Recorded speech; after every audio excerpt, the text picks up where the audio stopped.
Alright, this arc was absolute peak, but there seems to be a sense that the villains themselves are weaker. Like in character, dramatically. That this guy is less interesting as a demon than, her.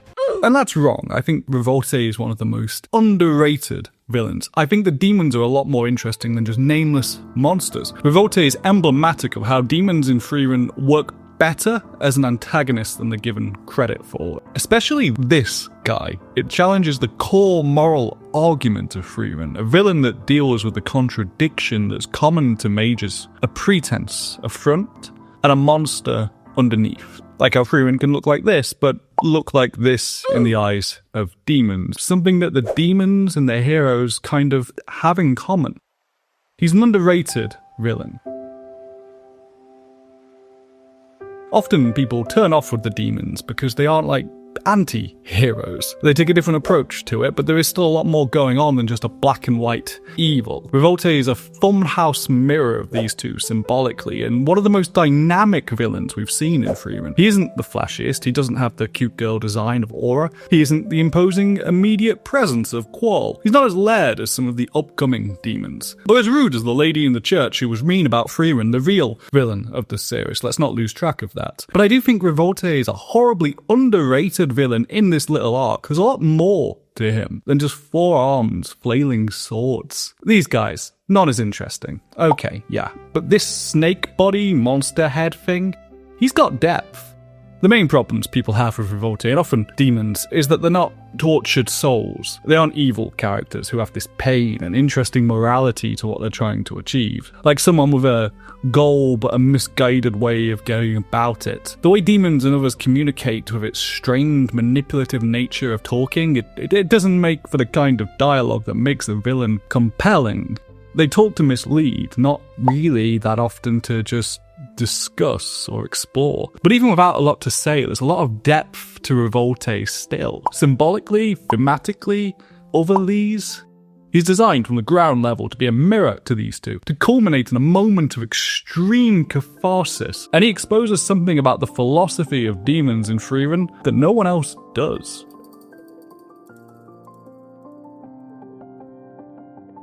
Revolte is a swordsman, kind of. He's a demon general, a master swordsman that commands respect, which immediately conjures up these human archetypes of swordsmen without honor. But Revolte is the anatomy of a monster. Compared to demons like Aura, he's much less human, even lacking a really recognizably human face, having these red lines instead, but with a mask that tries to hide his weird anatomy. He's a completely alien creature in biology that is being forced into a human mold. The design makes deliberate choices with Revolte here to remove the thing that makes him easiest to read and replace it with a sheet, having a facade of a swordsman and something alien underneath. So I think one thing most people can agree on with Revolte is that he's cool. The whole setup, the design, the 4 swords, it is a cool idea for a demon. Choreographing a 4-armed creature fighting like a master swordsman with the weight and movement of a voided up snake. It's not an easy task. One of the crowning achievements of Frieren Season 2, really. Adapting the way Revolte moves and fights. Making swords out of magic is cool. They're sharp, light, heavy, everything, everywhere, all at once. They're dangerous and contradictory. Magic can create objects that shouldn't exist, Genau says. The contradiction is a key word for the Revolte arc. What gets most interesting about Revolte, though, is his own contradiction, the swordsman and the monster. He's a demon that doesn't try to understand humans, beyond one little thing that he uses as a strategist.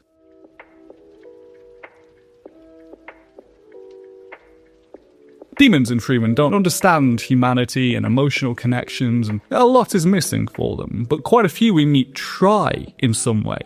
For Revolte, he seems to know one big thing about humanity, which he uses extensively in his fight, that they care about protecting children, sometimes the dead. Demons often go over better in this series, where they have something bigger philosophically to say about the relations with humans. Revolte's interest in humans might be smaller, but everything about him is still exploring that relationship. He misunderstands the contradiction to humans, that they can protect children and corpses and be a monster underneath, just like he is physically. And we see some of the characters who have done the biggest good things like freeing a world are capable of resembling monsters to others. Revolte pretty consistently weaponizes his understanding of humans in a small way. He tries to provoke them with speech when he first shows up. Then he has this whole distraction play with the child-looking demon, he even leaves the bodies to bait them in the first place.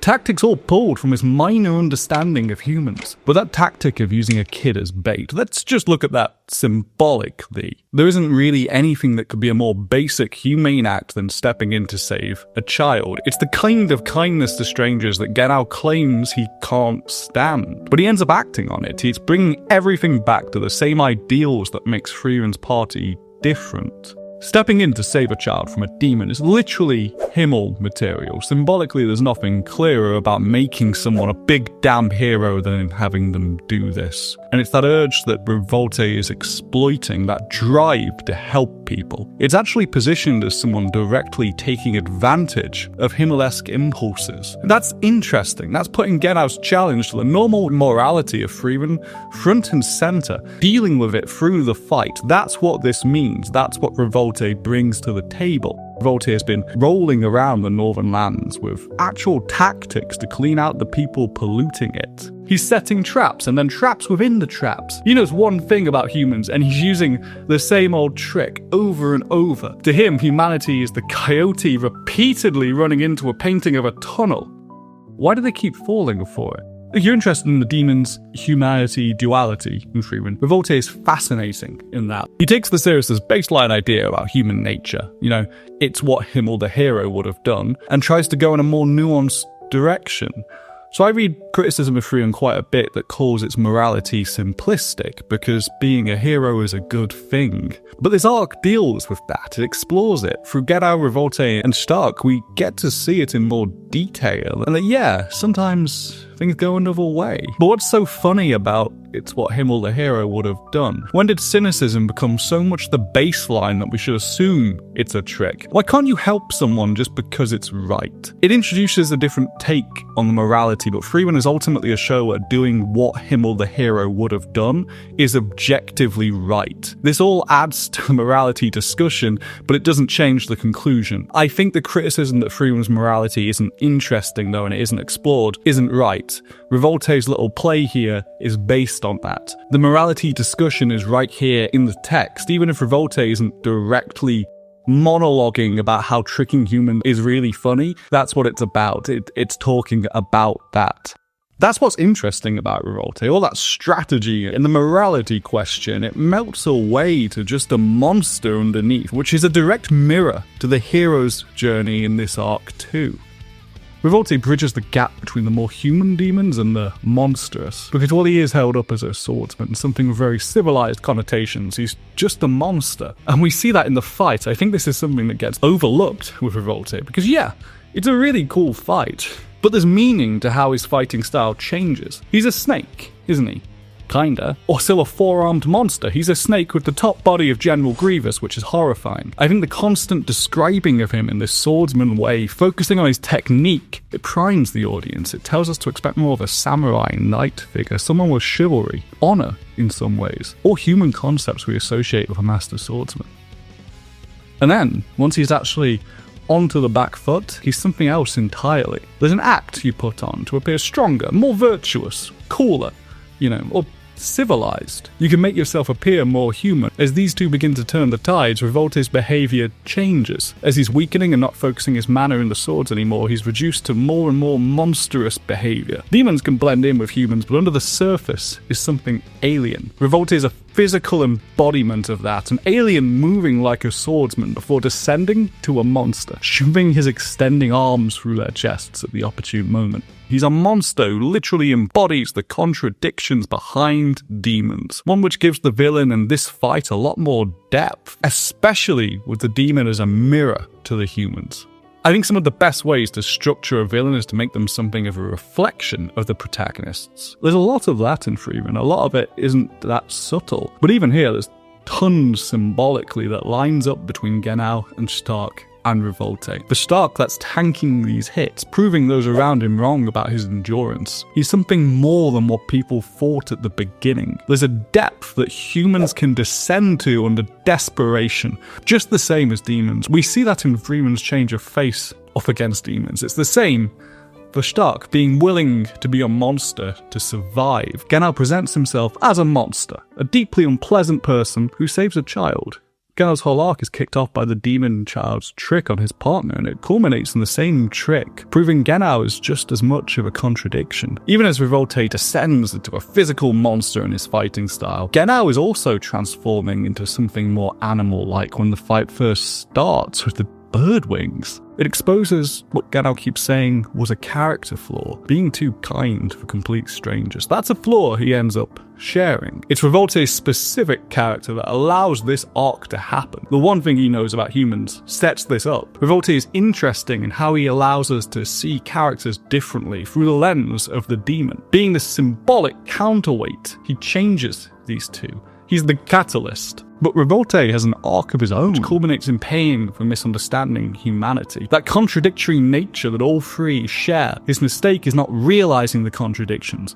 Genau sees it in this chat. Stark is so plainly focused on survival, he can go beyond expectations too. The demon can't see the contradictions in these two. He's undone by failing to understand the complexity of humans. That Genau can be both someone distracted by a child, trying to save people, trying to protect the bodies of his hometown, and have the resilience in combat. And that's effectively the gamble that Revolte leans on. I think it's a clever narrative trick to bring the fight with all these mirrors and details in it down to a specific argument. It's what Stark says, it's the last guy standing up who wins. By that, he brings these two to an incredibly powerful moment of catharsis. By designing the action, the character, everything about this demon to conclude in a character moment, it makes the payoff huge. The pieces for this conclusion were all there in the beginning. Genau's guilt, Stark's lack of confidence, Revolte's pretense as a swordsman, the monster underneath. When Revolte goes down, he represents a milestone for Stark as a warrior and Genau as a human. One overcoming a lack of confidence and the other overcoming a lack of humanity. Against an opponent who jettisoned his humanity and honor and manners in the face of death. Dying from too much confidence in his own endurance. He's a funhouse mirror of the development these two go on, which is the best way to use a villain, to draw something out of the main cast along the way. As an antagonist for this arc, I don't think there's anything more you could expect from him. He might not have the meatier personal arc, but for his role in the story, Revolte is a perfect antagonist. Hey, thanks for watching. I've been Comfy Learns, so if you want to see more, alright, cheers.